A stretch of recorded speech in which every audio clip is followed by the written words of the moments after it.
சௌக்கியமா நான் இங்கு சௌக்கியமே. உன்னை எண்ணி பார்க்கையில் கவிதை கொட்டுது, அதை எழுத நினைக்கையில் வார்த்தை முட்டுது.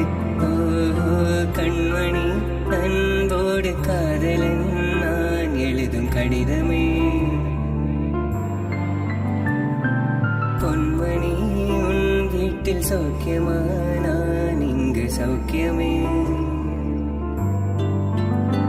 உன்னை எண்ணி பார்க்கையில் கவிதை கொட்டுது, அதை எழுத நினைக்கையில் வார்த்தை முட்டுது.